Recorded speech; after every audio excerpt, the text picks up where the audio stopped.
ચલો તો હવે આપણે ઇકોલોજીકલ સક્સેશનને મેં તમને આજે ટોપિક ચલાવ્યા એ બધાના MCQ જોઈએ, બરાબર. PDF આપણે ઓપન કરેલી છે, તો એના આધારે ઇકોલોજીકલ સક્સેશન આધારિત MCQ એની લાક્ષણિકતાના બાબતમાં પહેલો પ્રશ્ન પૂછેલો છે. પહેલું વિધાન આપણે જોઈએ કે સમુદાયોની સંરચના અને બંધારણ સતત બદલાતા રહે છે, જે બદલાતી પર્યાવરણીય પરિસ્થિતિઓને આધીન હોય છે. કોઈપણ સમુદાય, કોઈપણ કમ્યુનિટી એની સંરચના અને એનું બંધારણ જે છે ને એ લગાતાર સતત બદલાતું રહે છે અને જે પર્યાવરણીય પરિસ્થિતિને આધીન હોય છે. આ વાત સાચી કે ખોટી?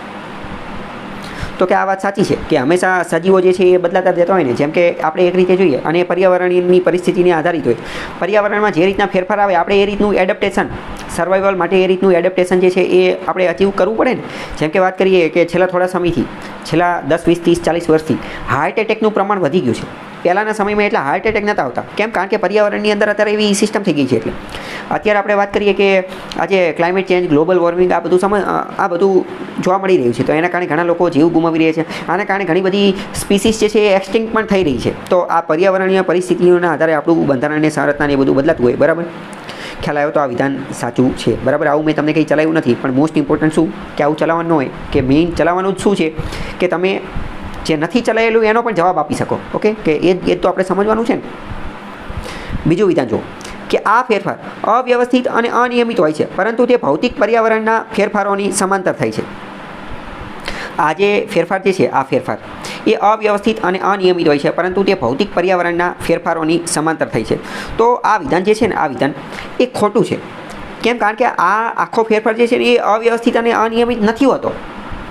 એ એક ક્રમબદ્ધ રીતે ચાલે છે. તમને એવું લાગે કઈ રીતે ક્રમબદ્ધ રીતે?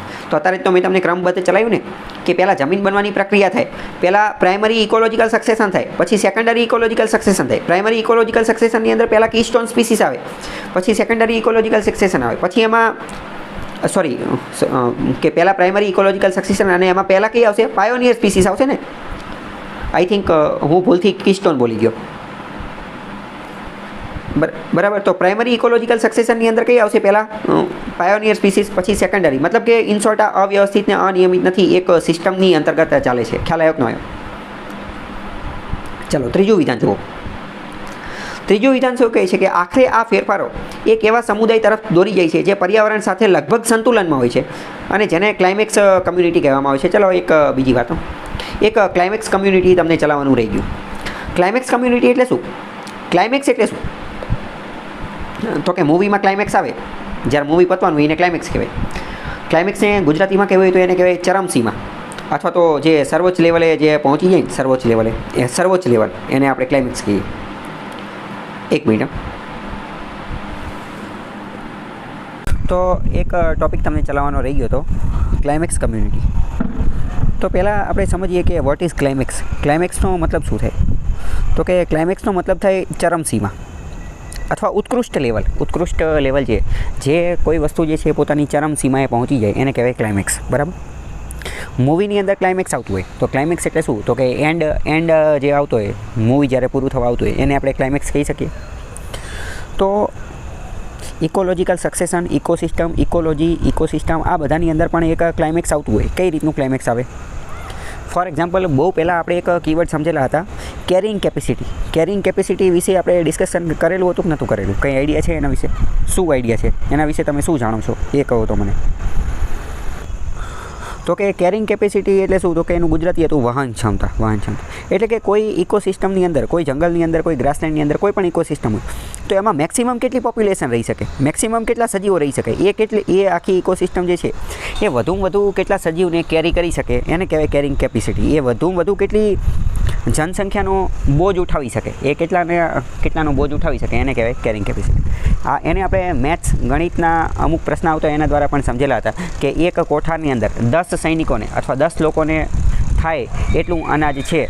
જો એમાં 8 નવા સૈનિકો આવે તો કેટલા લોકોને અનાજ રહેશે ને એ બધું, બરાબર. એના આધારે પણ આપણે સમજાતા. તો બસ એવી જ વસ્તુ છે. ફોર એક્ઝામ્પલ સમજો કે કોઈ એક જંગલ છે, એ જંગલની અંદર માની લો કે 1000 સજીવો રહી શકે એવા છે. આ 1000 પોપ્યુલેશન છે. આ 1000 પોપ્યુલેશન, આ 1000 શું છે? આ 1000 પોપ્યુલેશન છે. પોપ્યુલેશનની અંદર આપણે શું સમજાતા? ઇન્ડિવિડ્યુઅલ, કમ્યુનિટી, પોપ્યુલેશન આ શબ્દો આપણે સમજી ગયા છીએ. પોપ્યુલેશન એટલે કે એમાં તમામ સજીવો આવી ગયા, બધા સજીવો આવી ગયા, બરાબર. અલગ અલગ પ્રકારના બધા સજીવો, કે સિંહ, વાઘ ને હરણ ને તમામ. તો માની લો કે એ ઇકોસિસ્ટમની કેપેસિટી જ 1000ની છે. એક એની કેપેસિટી કેટલી છે? 1000ની છે. પણ હવે માની લો કે એમાં બીજા 500 આવ્યા, તો શું એ સર્વાઈવ કરી શકશે? તો કે નહીં કરી શકે. કેમ? કારણ કે એની અંદર તો એટલા રિસોર્સિસ, એટલા સંસાધનો જ નથી. તો ધીમે ધીમે એ ઇકોસિસ્ટમ પછી શું થઈ જશે? કોલેપ્સ, વિનાશના આરે થઈ જશે, કોલેપ્સ થવાના આરે, પડી ભાંગવાના આરે જતી રહેશે. તો કે યસ, ઓબ્વિયસ એ એની આધારિત જતી રહેશે. તો મતલબ શું? મતલબ એ કે જ્યારે કોઈ ઇકોસિસ્ટમ જે છે ને એ પોતાની સર્વોચ્ચતાના શિખરે પહોંચી જાય ને એને કહેવાય ક્લાઇમેક્સ. એને શું કહેવાય? ક્લાઇમેક્સ. તો મેં તમને અત્યારે ઉદાહરણ આપ્યું કે કોઈ એક ઇકોસિસ્ટમ છે, એમાં 1000 સજીવો રહી શકે છે, 1000 સજીવો રહી શકે છે. તો માની લો કે એ 1000 સજીવો એ તાત્કાલિક તો 1000 સજીવ નહીં થઈ ગયા હોય ને. સૌથી પહેલાં ઇકોલોજીકલ સક્સેશનની અંદર આપણે શું જોયું કે પહેલાં તો પ્રાઇમરી સક્સેશન થશે. પહેલાં તો સોઇલ ફોર્મેશન થશે, ખડકમાંથી જમીન બનશે, પછી અહીંયા પાયોનિયર સ્પીસીસ આવશે અને પછી ધીમે ધીમે બધું થશે. તો તાત્કાલિક તો કંઈ 1000 સજીવો બનતા નહીં હોય. એટલે આપણે એવું માનીએ કે પહેલાં 0 સજીવ હશે, પહેલાં તો માટી નહીં હોય. પહેલાં પ્રાઇમરી ઇકોલોજીકલ સક્સેશન થશે, પછી 0માંથી 1, 100, 200, 500, પછી માની લો કે 800 સજીવે પહોંચ્યું, 900 સજીવે પહોંચ્યું અને પછી ધીમે ધીમે 1000 પહોંચશે. તો જ્યારે 1000 પહોંચશે ત્યારે આપણે એવું કહી શકીએ કે હવે આનો જે છે એનો ક્લાઇમેક્સ આવી ગયું. હવે આનું ક્લાઇમેક્સ જે છે આવી ગયું. સમજાણું? એવું કહી શકાય કે હવે એનું ક્લાઇમેક્સ આવી ગયું.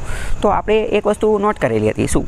કે શરૂઆતમાં જે સ્પીસીસ આવશે એ કેવી હશે? એ પાયોનિયર સ્પીસીસ હશે. એટલે કે એ કેવી હશે? તો કે એ એવી સ્પીસીસ હશે કે જે એક્સ્ટ્રીમથી એક્સ્ટ્રીમ કન્ડિશન, વિષમથી વિષમ પરિસ્થિતિમાં પણ રહી શકે, કે સામ દામ દંડ ભેદ ગમે એવું કરો એની હારે, એ ગમે ત્યાં રહી જાય એવી હશે. હોસ્ટેલના અમુક ઉદાહરણ દ્વારા પણ મેં તમને સમજાવેલી હતી, અમુક ગરીબ અમીરના ઉદાહરણ દ્વારા મેં તમને સમજાવી. તો એવી જ રીતે ક્લાઇમેક્સ કમ્યુનિટી જ્યારે બનશે તો ત્યારે પણ ક્લાઇમેક્સ આવશે, બરાબર, ઇકોસિસ્ટમ.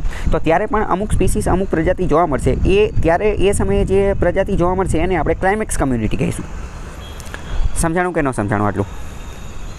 ઓકે. હવે હું તમને ફરીથી કહું તો હું 2-3 કીવર્ડ બોલું છું. સૌથી પહેલાં શું થશે? તો કે પહેલાં તો કાંઈ જ નહીં હોય.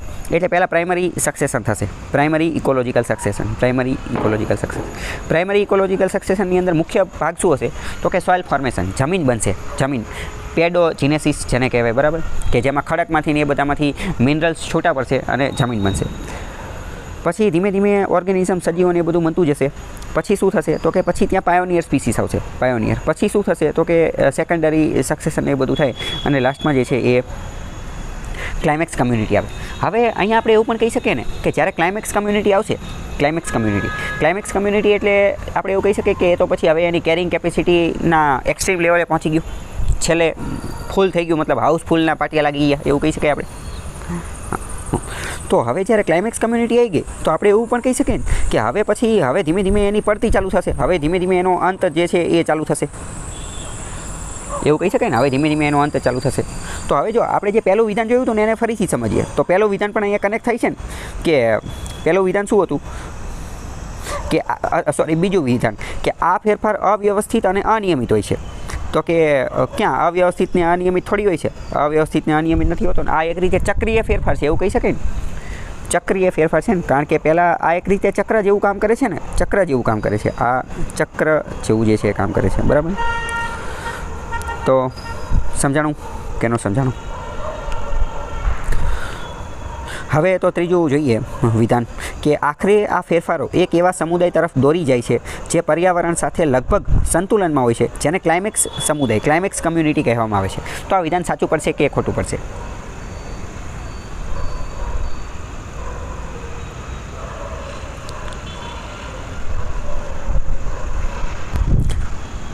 હવે તો ક્લાઇમેક્સ પહેલાં તો આ વિધાન જે છે સાચું છે, કારણ કે ક્લાઇમેક્સ લેવલે પહોંચી ગયું, બરાબર, ક્લાઇમેક્સ લેવલે પહોંચી ગયું. તો મતલબ કે હવે એની પછી કોઈ રહી નહીં શકે. પણ હવે તમે એવું કહો છો કે આ વિધાન તમને ખોટું લાગે છે, કારણ કે તમારું એવું લોજિક છે કે હવે તો ક્લાઇમેક્સે પહોંચી ગયું, બરાબર, તો હવે તો એનો વિનાશ થશે, બરાબર. તો કે તો સંતુલનમાં કેવી રીતે રહેશે? પણ સમજો, મેં તમને અત્યારે સમજાવ્યું, મેં એવું થોડું સમજાવ્યું કે ક્લાઇમેક્સ કે પહોંચી જશે પછી તરત એનું થઈ જશે, પછી તરત એનું ઓલું થઈ જશે, વિનાશ. તમે એક વસ્તુ સમજો કે આ તો બહુ લાંબા ગાળાની પ્રક્રિયા છે ને. ફોર એક્ઝામ્પલ, ચાલો કે 1000 સ્પીસીસની કેરિંગ કેપેસિટી છે, 1000 એ ક્લાઇમેક્સે પહોંચે, આપણે એવું માનીએ. તો હવે માની લો કે 900 પહોંચ્યા, 900ની વસ્તી થઈ ગઈ, તો 900થી 1000 પહોંચી ગયા, 900થી 1000. તો પહેલાં તમે વિચારો, 900થી 1000 પહોંચવામાં તે વર્ષો લાગી જશે ને, ઘણા બધા વર્ષો, તરત તો નહીં થઈ જાય. અને માની 1000 પહોંચી ગયું, તો 1000 પહોંચ્યું ત્યારે આપણે એવું કહીશું કે હવે ક્લાઇમેક્સે પહોંચી ગયું, અને 1000 પહોંચી ગયું ત્યારે આપણે ક્લાઇમેક્સે પહોંચ્યું, બરાબર. તો પછી એ ક્લાઇમેક્સે પહોંચ્યા પછી તે થોડો ટાઈમ તો સસ્ટેન કરશે ને, થોડો ટાઈમ તો ટકી રહેશે, થોડા વર્ષો તો ટકી જ રહેશે, થોડા વર્ષો તો ટકી જ રહેશે. પહેલી વસ્તુ થોડા વર્ષો ટકી રહેશે. અને બીજું મેં તમને કીધું કે નાશ થશે, તો નાશ એ તે કંઈ થોડો તાત્કાલિક થોડો થઈ જશે, બરાબર. હજારમાંથી એ વધશે તો ખરા, તો 1100 થશે, 1200 થશે, 1500 થશે. તાત્કાલિક તો કંઈ 1000માંથી 0 થઈ નહીં જાય, બરાબર. ત્યારે ફરી પાછો ઓલો ડાર્વિનનો સર્વાઈવલ ઓફ ધ ફિટેસ્ટ સિદ્ધાંત કામ કરશે અને એ રીતે વર્ક કરશે. એટલે ઇન શોર્ટ આ વિધાન સાચું છે. તમારું લોજિક એ રીતે કામ નહીં કરે કે હા વાત સાચી કે પછી ત્યારે એનો વિનાશની શરૂઆત થશે, એના એન્ડિંગ, એના અંતની શરૂઆત થશે, પણ એ તાત્કાલિક નહીં થઈ જાય. એ તાત્કાલિક નહીં થઈ જાય એનો મતલબ શું? એનો મતલબ એમ કે થોડો ઘણો ટાઈમ તો સંતુલનમાં રહેશે જ તે ને.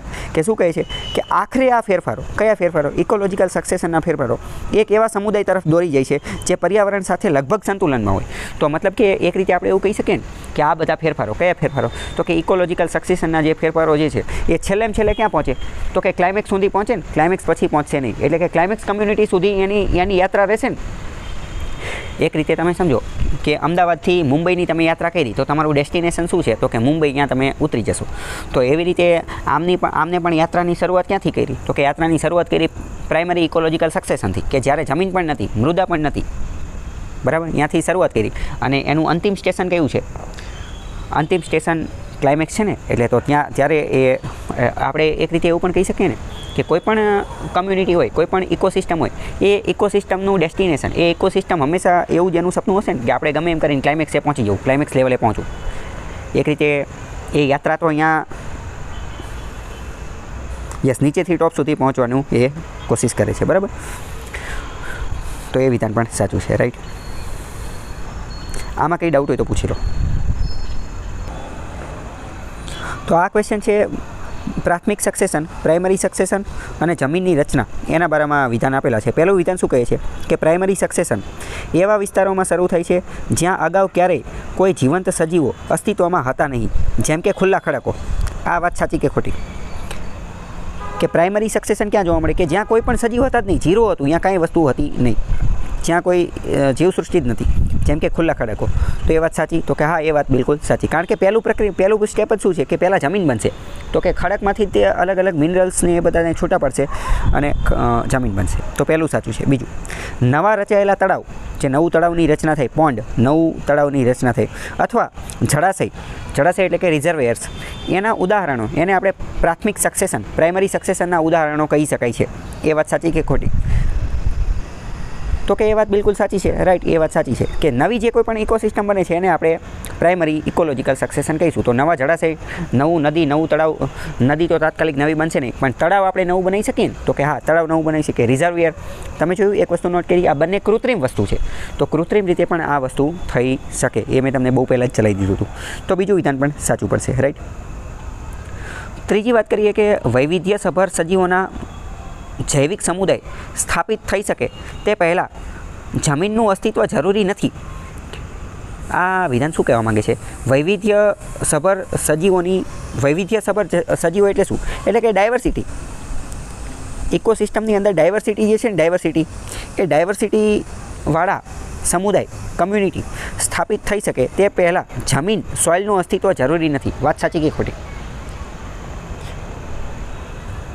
યસ, વાત ખોટી છે, બરાબર. કે જમીન તો હોવી જ જોઈશે ને, જમીન હોવી જોઈશે. એટલે આ વિધાન ખોટું છે. જમીનનું અસ્તિત્વ જરૂરી છે. ડાયવર્સિટી માટે જમીનનું અસ્તિત્વ જરૂરી છે. શરૂઆતમાં પહેલું કામ જ શું થશે? રોક, ખડકમાંથી મિનરલ્સ છૂટા પડશે અને પેડોજીનેસિસ, જમીન બનવાની પ્રક્રિયા થશે. એને જ આપણે પ્રાઇમરી ઇકોલોજીકલ સક્સેશન કહીએ છીએ, બરાબર. ચલો આગળનો ક્વેશ્ચન જોઈએ કે સોઇલ ફોર્મેશનને શું કહેવામાં આવે? પેડોજીનેસિસ કહેવામાં આવે. હું તમને ઘણા ટાઈમથી કહે પેડોજીનેસિસ નામનો કીવર્ડ આપેલો છે. એક્ઝામની અંદર, ઇંગ્લિશની અંદર અથવા બીજા કોઈની અંદર આવો ક્વેશ્ચન પણ, આ કીવર્ડ પણ પૂછાઈ શકે ડાયરેક્ટ જ કે પેડોજીનેસિસનો મતલબ શું? બરાબર. ઉચ્ચારમાં લખી નાખશે પેડોજીનેસિસનો મતલબ શું? તો કે પેડોજીનેસિસ એક રીતે જમીન બનવાની પ્રક્રિયા છે, બરાબર. હવે 5મા નંબરનો ક્વેશ્ચન જોઈએ તો કે સેકન્ડરી સક્સેશન, દ્વિતીય સક્સેશન અને એની ઝડપ, એના બારામાં આપણે જોઈએ. તો પહેલું વિધાન એવું કહે છે કે દ્વિતીય સક્સેશન એવા વિસ્તારોમાં શરૂ થાય છે જ્યાં કોઈક રીતે અસ્તિત્વ ધરાવતા તમામ જીવંત સજીવો નાશ પામ્યા હોય છે, જેમ કે સળગાવેલા અથવા કાપેલા જંગલો. આ લોકો એવું કહે છે કે જ્યાં પહેલી કોઈ ઇકોસિસ્ટમ જે છે ને, જ્યાં કોઈક રીતે અસ્તિત્વ ધરાવતા તમામ જીવંત સજીવો નાશ પામ્યા હોય, સળગાવેલા અથવા કાપેલા જંગલો, એ વાત સાચી કે ખોટી? તો કે આ વિધાન સાચું છે, કારણ કે પહેલાં કોઈક દેશ તો હશે જ, તે જમીન તો બનેલી જ છે, જમીન તો બનેલી જ છે, બરાબર.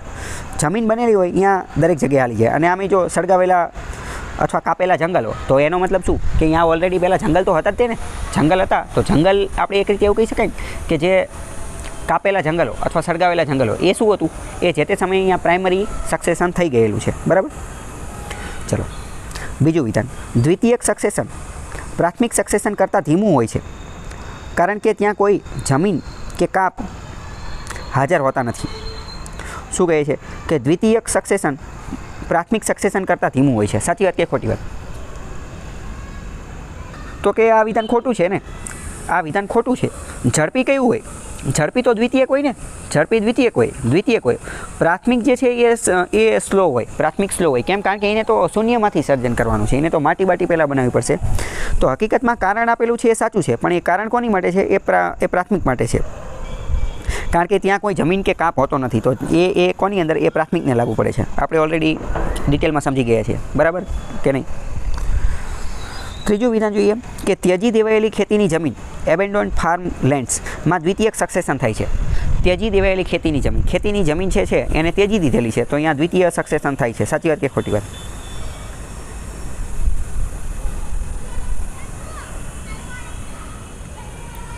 તો કે રાઈટ, હા, એ વાત સાચી છે, બરાબર, કારણ કે એ જગ્યાએ દ્વિતીય સક્સેશન થશે, બરાબર.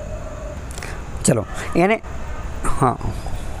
એને તમે કઈ એ જ હું કહું, ત્યજી દેવાયેલી જમીન આપણે માત્ર એક કીવર્ડ યાદ રાખવાનો, જમીન છે.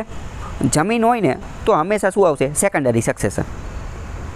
જમીન હોવી જરૂરી છે. જો જમીન જ નથી, જમીન છે જ નહીં, કાંઈ બેઝ જ નથી, તો જ પ્રાઇમરી સક્સેશન, બાકી બધામાં સેકન્ડરી સક્સેશન, બરાબર.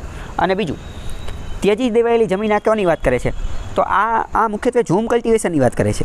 ઝૂમ કલ્ટિવેશનની અંદર તમે એક વસ્તુ નોટ કરેલી હશે, ઝૂમ ખેતીમાં અમુક વિસ્તારમાં જ્યાં થતી હોય ત્યાં શું કરે કે અહીંયા ખાલી જંગલ કાપી નાખે, એકવાર ખેતી કરે અને પછી જવા દે, અને પછી બીજી જગ્યાએ ખેતી કરવાનું ચાલુ કરી દે, બરાબર. અથવા તો એ જમીનના પોષક તત્વો ઘટી ગયા હોય અથવા દૂર થઈ ગયા હોય તો ત્યારે તરત બીજે જતા રહે. પણ તોય ત્યાં જમીન તો છે જ તે, એટલે ભલે પોષક તત્વો ઘટી ગયા, પણ અહીંયા બીજું કંઈક બીજા સજીવો તો જોવા મળશે ને, જીવજંતુઓ, બેક્ટેરિયા, અળસિયા કે નાના જીવજંતુઓ, એ તો જોવા મળશે જ તે. એટલે એ લોકો ફરીથી કંઈક ઇકોસિસ્ટમ બનાવી શકશે, બરાબર. આગળનો હવે જે ટોપિક છે એ છે હાઇડ્રાર્ક અને જેરાર્ક સક્સેશન. આપણે સક્સેશનના અલગ અલગ પ્રકાર જોયા, પ્રાઇમરી સક્સેશન ને, ઇકોલોજીકલ સક્સેશન ને, સેકન્ડરી સક્સેશન ને, એ બધું, બરાબર. તો હવે એમાં એની જેવું જ એક બીજા સક્સેશન છે, એને એક રીતે પ્રકાર જ કહી શકાય. તો કે હાઇડ્રાર્ક અને જેરાર્ક. તો આ શું છે એ સમજીએ. બાજુમાં જે ઇમોજી આપેલું છે, ઇમોજીના આધારે ખબર પડી જાય. હાઇડ્રાર્ક સક્સેશન એટલે શું? તો કે હાઇડ્રાર્ક સક્સેશન એટલે એવું સક્સેશન કે જે પાણીની અંદર જોવા મળતું હોય. બાજુમાં વોટર ડ્રોપ આપેલું છે, પાણીનું બૂંદ આપેલું છે, પાણીમાં જોવા મળતું એને કહેવાય હાઇડ્રાર્ક સક્સેશન. આમે પાણીનું અણુસૂત્ર શું છે? H2O. તો કે હાઇડ્રોજન ઓક્સાઇડ. એની ઉપરથી ખબર પડી જાય હાઇડ્રાર્ક એટલે શું. હાઇડ્રાર્ક એટલે કે જે પાણી ઇકોસિસ્ટમ, એક્વેટિક ઇકોસિસ્ટમમાં જોવા મળતું હોય એને આપણે હાઇડ્રાર્ક સક્સેશન કહીશું. અને જે જમીન ઉપર જોવા મળતું હોય એને આપણે શું કહીશું? એને કહીશું જેરાર્ક સક્સેશન. બાજુમાં થોર આપેલો છે, કેક્ટસ, ઇંગ્લિશમાં કહેવાય કેક્ટસ, ગુજરાતીમાં દેશી ભાષામાં આપણે કહીએ થોર, બરાબર, કે થોરિયા છે. તો જમીન ઉપર જોવા મળતું એને જેરાર્ક સક્સેશન કહેવાય. કંઈ બહુ મોટી વાત છે નહીં, ખાલી એક કીવર્ડનો ખેલ છે, બરાબર. સમજાણું કે ન સમજાણું? એક્ઝામની અંદર ડાયરેક્ટ આવો ભારી ભરખમ શબ્દ આવી જાય, આપણને કાંઈ ખબર પડે નહીં. પણ ખાલી આખો ખેલ કેટલો છે કે ભાઈ હાઇડ્રાર્ક એટલે પાણીમાં જોવા મળતું હોય અને જેરાર્ક એટલે જમીનમાં જોવા મળતું હોય, બરાબર. બીજું આમાં કંઈ હોય નહીં. એના બારામાં વિધાન જોઈએ કે જો નિવાસસ્થાન પાણી અથવા ખૂબ ભીના વિસ્તાર પર આધારિત હોય તો તેને હાઇડ્રાર્ક સક્સેશન કહેવામાં આવે છે. સાચું ખોટું? પાણી કે ભીની જગ્યામાં હોય, પાણી હારે ગમી લેવા દે હોય તો એને હાઇડ્રાર્ક સક્સેશન કહેવાય. તો વાત સાચી, રાઈટ છે, બરાબર.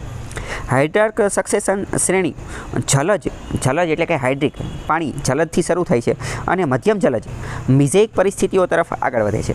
તો એ વાત પણ સાચી છે. આમાં કેવું હોય કે પહેલાં આપણે એ તો સમજી ગયા કે હાઇડ્રાર્કની અંદર પહેલાં શું હોય કે પાણીથી શરૂઆત થાય. તો કે પહેલાં પાણીથી શરૂઆત થાય અને પછી એક મધ્યસ્થ સ્થાને એને મિઝેઇક કહેવામાં આવે. એને શું કહે? મિઝેઇક કહેવામાં આવે, મિઝેઇક, બરાબર. તો એને મિઝેઇક ઇકોસિસ્ટમ જે છે એ કહેવાય. તો બીજું વિધાન પણ ઇન શોર્ટ સાચું પડશે. અને ત્રીજું વિધાન શું કહે છે કે જેરાક સક્સેશન શુષ્ક વિસ્તારોમાં થાય છે, પરંતુ તે અંતે શુષ્ક એટલે કે જેરિક પરિસ્થિતિઓ તરફ દોરી જાય છે. તો એ વિધાન સાચું પડશે, ખોટું પડશે?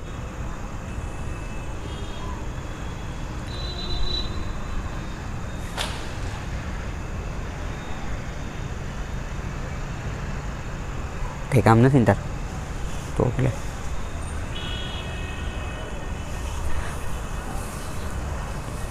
બરાબર. તો એ વિધાન પણ સાચું પડશે. એ વિધાન જે છે એ કેવું પડશે? સાચું પડશે. કે જેરાક સક્સેશન એટલે મેં તમને કીધું કે શુષ્ક પરિસ્થિતિ હોય જે જમીન વિસ્તારને એ બધું એની અંદર લાગુ પડશે. બરાબર. તો એ વાત પણ સાચી છે. ઇન શોર્ટ આપણે શું સમજ્યા કે હાઇડ્રાક નામનું સક્સેશન આવશે. હાઇડ્રાક જે છે એ મધ્ય સ્થાને પહોંચશે એને આપણે શું કહીશું? મિઝેક succession. મિઝેક succession.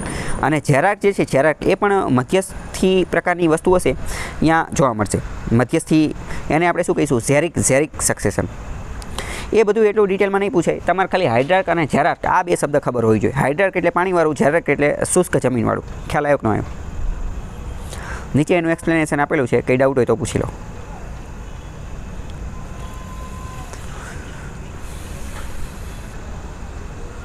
Climax community, nature of climax community, એની પ્રકૃતિ કેવી હોય? ક્લાઇમેક્સ કમ્યુનિટી આપણે ઓલરેડી ડિસ્કસ થઈ ગયું, બરાબર, કે ક્લાઇમેક્સ કમ્યુનિટી શું. તો એના બારામાં વિધાન આપેલા છે કે હાઇડ્રાક અને જેરાક બંને સક્સેશન અંતે મેજિક પરિસ્થિતિઓ તરફ દોરી જાય છે. બીજું વિધાન એવું કહે છે કે ભલે સક્સેશનની શરૂઆત પાણીમાં થઈ હોય કે જમીનમાં, તે સમાન ક્લાઇમેક્સ સમુદાય મેજિક સમુદાય તરફ આગળ વધે છે. અને ત્રીજું એવું કહે છે કે સમય જતાં હાઇડ્રાક સક્સેશનમાં જળ સંસ્થાઓ જમીનમાં પરિવર્તિત થઈ જાય છે. ઇન શોર્ટ હું તમને કહું ને તો આ બધાની અંદર વાત કરીએ તો ત્રણેય વિધાન સાચા છે. ત્રણેય વિધાન સાચા છે. આપણને તમને એક વસ્તુ તો ખ્યાલ આવી ગયો ને કે કોઈ પણ ઇકોસિસ્ટમ હશે તો એનું છેલ્લું કયું હશે? છેલ્લું સ્થાન કયું હશે? હલો, છેલ્લું સ્થાન તો ક્લાઇમેક્સ જ હશે ને. ક્લાઇમેક્સ છેલ્લું સ્થાન કયું હશે? ચરમસીમા એટલે કે ક્લાઇમેક્સ હશે. તો હવે હાઇડ્રાક અને જેરાક બંને સક્સેશનની વાત કરીએ ને તો બંને સક્સેશનની અંતે જે ક્લાઇમેક્સ કમ્યુનિટી જોવા મળશે એ મેજિક પ્રકારની હશે. મેજિક પરિસ્થિતિ, મેજિક ઇકોસિસ્ટમ જેને કહેવાય. તો મતલબ એ વિધાન સાચું છે. મેજિક ઇકોસિસ્ટમ જે છે જોવા મળશે. અને બીજું પાણીમાં હોય કે જમીન ઉપર હોય એ લાસ્ટમાં તો મેજિક કમ્યુનિટી જ બનશે. મેજિક કમ્યુનિટી જે છે એ જ બનશે. બરાબર.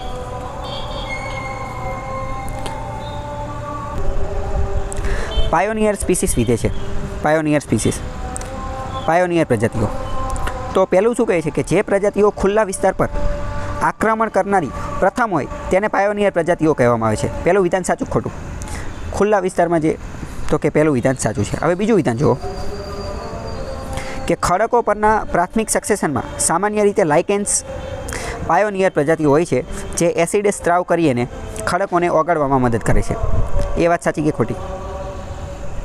તો કે એ વાત પણ સાચી છે. બરાબર. કે લાઇકેન એક રીતે પાયોનિયર છે. લાઇકેનના બારામાં બીજી કંઈ ખબર છે? લાઇકેન આની પહેલાં ક્યારેય ચલાવેલું છે ખરા?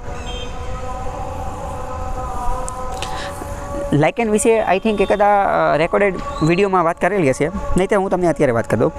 લાઇકેન એક રીતે પાયોનિયર સ્પીસીસ છે. લાઇકેન જે છે ને એક રીતે સિમ્બાયોટિક રિલેશન ધરાવે છે અથવા મ્યુચ્યુઅલિઝમ ધરાવે છે. સિમ્બાયોટિક રિલેશન અને મ્યુચ્યુઅલિઝમ એટલે શું કહી શકશો ખરા? યસ, સહજીવન જેમાં જોવા મળતું હોય. બરાબર. તો લાઇકેન શું છે? લાઇકેનમાં એક ફંગસ જોવા મળે એટલે કે ફૂગ જોવા મળે, અને એક શું જોવા મળે તો કે એક ઓર્ગેનિઝમ, એક સજીવ જોવા મળે. એક સજીવ જોવા મળે. આ ખાસ કરીને હિમાલયન વિસ્તારની અંદર ને એ બધા વિસ્તારની અંદર જોવા મળતું હોય. વૃક્ષ હોય અમુક, લાઇકેન તમે ક્યારેય જોયેલું છે ખરા? તો અમુક વાર જે વૃક્ષને એ બધું હોય, એ વૃક્ષની ઉપર લીલ જેવું, ગ્રીન કલરને લીલ જેવું જે જોવા મળતું હોય ને એને લાઇકેન કહેવાય. ગ્રીન કલરની ખાસ કરીને જે હોય ને એ લાઇકેન કહેવાય. બરાબર. લીલ જેવું થડ ઉપર ને એ બધા ઉપર જે જોડાઈ ગયું હોય ને એ બધાને લાઇકેન કહેવામાં આવે. મુખ્યત્વે એવું માનવામાં આવે કે કોઈ જગ્યાએ જો લાઇકેન જોવા મળ્યું ને તો મતલબ કે હવે અહીંયા જંગલ બનશે અથવા હવે એ ઇકોસિસ્ટમ જે છે એ નવી બનવાની ગતિ જે છે એ શરૂ થઈ ગઈ છે એવું કહી શકાય. કેમ? કારણ કે એ પાયોનિયર સ્પીસીસ છે એટલે. ખ્યાલ આવ્યો? અહીંયા વિધાન શું કીધું છે ત્રીજા નંબરનું? કે પાણીમાં જે પ્રાઇમરી સક્સેશન જે જોવા મળે એમાં નાના તરતા એન્જિયોસ્પર્મ્સ જે છે એ મેઇન હોય છે. મતલબ કે એ પાયોનિયર સ્પીસીસ હોય છે. તો એ વિધાન ખોટું છે, કારણ કે આપણે બહુ પહેલાં સમજી ગયા છીએ કે પાણીની અંદર જે મેઇન હોય ને એ તો ફાઇટોપ્લેન્ક્ટન હોય, જે એક રીતે સમુદ્રી ઘાસ આપણે જેને કહીએ, સમુદ્રની વનસ્પતિ કે જે ફોટોસિન્થેસિસ કરી શકે છે, પ્રકાશ સંશ્લેષણની કરી શકે છે. તો ત્રીજું વિધાન ઇન શોર્ટ ખોટું છે, કારણ કે આપણે મુખ્યત્વે વાત કરીએ તો સમુદ્રની અંદર તે મેઇન તો કોણ છે? ફાઇટોપ્લેન્કટન જે છે એ હોય છે, બરાબર. ફાઇટોપ્લેન્કટન અને એક રીતે નાના ફાઇટોપ્લેન્કટન હોય અને એ ધીમે ધીમે છૂટા પડતા જાય અને એ એન્જિયોસ્પર્મ્સ જે છે એ બનતા જતા હોય છે. એટલે ઇન શોર્ટ ફાઇટોપ્લેન્કટન એ પાયોનિયર સ્પીસીસ છે, એવું કહી શકાય ખરા? તો કે યસ, એવું કહી શકાય, બરાબર. 10મા નંબરનો ક્વેશ્ચન જુઓ કે સેકન્ડરી સક્સેશન જે છે એની પાયોનિયર સ્પીસીસ અને એની ગતિના બારામાં છે. પહેલું વિધાન એવું કહે છે કે દ્વિતીય સક્સેશન જે છે એના વિસ્તારોમાં પાયોનિયર પ્રજાતિઓ જમીનની સ્થિતિ, પાણીની ઉપલબ્ધતા અને હાજર બીજ પ્રસારકો પર આધાર રાખે છે. બીજા નંબર સેકન્ડરી સક્સેશન જે છે, સેકન્ડરી સક્સેશન એની અંદર શું? તો કે પાયોનિયર પ્રજાતિઓએ જે જમીનની સ્થિતિ કેવી બનાવેલી છે, પાણીની ઉપલબ્ધતા અને હાજર બીજ ઉપર આધાર રાખે છે. એ વાત સાચી કે ખોટી? તો કે એ વાત બિલકુલ સાચી છે, બિલકુલ સાચી છે. કારણ કે એક રીતે જોઈએ તો પ્રાઇમરી સક્સેશનમાં શું આધાર રાખે? તો કે પ્રાઇમરી સક્સેશનમાં જમીન ન હોય, એટલે એમાં જમીનવાળું બધું સાચું, અને જમીન સિવાયની બીજી ગમે એ વસ્તુ આવે ને એ બધી દ્વિતીય સક્સેશનમાં. તો પાયોનિયર સ્પીસીસ જે છે, અથવા તો સમજો કે પહેલી વાર જમીન બની ગઈ, એકવાર જમીન બની ગઈ, પેડોજીનેસિસ થઈ ગયું, એટલે પ્રાઇમરી સક્સેશન થઈ ગયું. હવે જમીન કેવી બની એના આધારે નક્કી થશે ને કે અહીંયા સજીવો કેવા આવશે. શું કોઈ પણ સજીવ કોઈ પણ જમીનમાં જોવા મળે? તો કે ન જોવા મળે ને. જમીનના અલગ અલગ પ્રકાર છે, કાળી જમીન, કાપની જમીન, મૃદા એટલે જમીન, રેતાળી જમીન, અને તો દરેક જગ્યાએ અલગ અલગ ઓર્ગેનિઝમ જોવા મળશે ને. તો મતલબ કે જમીનની સ્થિતિના આધારે નક્કી થશે કે પાયોનિયર સ્પીસીસ કેવી હશે. મેં તમને કીધું કે લાઇકેન, તો કે જ્યાં લાઇકેન જોવા મળશે તો અહીંયા જંગલ બનવાની શક્યતા છે, નહીં કે ગ્રાસલેન્ડ, બરાબર. તો જમીનની સ્થિતિ, પછી પાણીની ઉપલબ્ધતા અને હાજર બીજ, અહીંયા કેવા પ્રકારના બીજ છે એ પ્રકારની વસ્તુ જ બનશે ને, કંઈ નવું અચાનક તાત્કાલિક તો બની જઈએ. ઇન શોર્ટ અહીંયાની જે ભૌગોલિક પરિસ્થિતિ જે છે એને આધીન રહી અને બનશે. સમજાણું કે ન સમજાણું? બીજું વિધાન જુઓ. પ્રાઇમરી સક્સેશનમાં જૈવિક સમુદાયની સ્થાપના સામાન્ય રીતે ઝડપી હોય છે, કારણ કે તેમને જમીનની જરૂર પડતી નથી. સાચી વાત કે ખોટી વાત? આ વાત ખોટી છે. ધીમી હોય છે, જમીનની જરૂર નથી પડતી, પહેલાં જ જમીન બનશે, બરાબર. પણ હવે તમે વિચારો, કોઈ વ્યક્તિ છે, બરાબર. આ તો આપણે આખું સમજી ગયા, આખો કોન્સેપ્ટ ને બધું સમજી ગયા, પણ તમે માની લો કે રિયલ એક્ઝામની અંદર તમે પહોંચી ગયા અને તમને કંઈ ખબર જ નથી, તો એક રીતે આ કન્વિન્સિંગ સ્ટેટમેન્ટ લાગે છે ને. વાંચીને તો એવું લાગે કે હા, કારણ અહીં આપેલું છે કે જમીનની જરૂર નથી પડતી, તો આપણે એવું લોજિક લાગે કે સાચી વાત, જમીનની જરૂર નહીં પડતી હોય તો ફટાફટ થતું હશે ને. જો આપણને કોન્સેપ્ટ ખબર નથી તો આપણને આ વિધાન ઓરિજિનલ એક્ઝામની અંદર પરફોર્મન્સ પ્રેશરની અંદર એવું લાગે કે ના વાત સાચી હશે, બરાબર. પણ આ વિધાન ખોટું છે. પ્રાઇમરી કેવું હોય? ધીમું હોય, વેરી સ્લો, અને સેકન્ડરી જે છે એ વધુ હોય. ત્રીજું વિધાન જુઓ. કુદરતી પ્રક્રિયાઓને ખુલ્લા ખડક પર ફળદ્રુપ જમીન ઉત્પન્ન કરવા માટે આબોહવા, ક્લાઇમેટ પર આધાર રાખીને કેટલાક 100થી લઈને કેટલાક હજારો વર્ષો લાગે છે.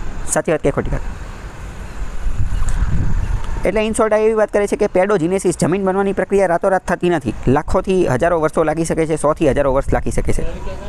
ખડક જે હોય, ખડક, બરાબર, રોક્સ, એમાંથી જમીન જે છે, અને એ પણ પાછી કેવી? ફળદ્રુપ જમીન. તો ફળદ્રુપ જમીન તાત્કાલિક બની નહીં જાય એવી વાત કરે છે. ઓકે, ખ્યાલ આવ્યો કે નહીં? કંઈ ડાઉટ હોય તો પૂછી લો.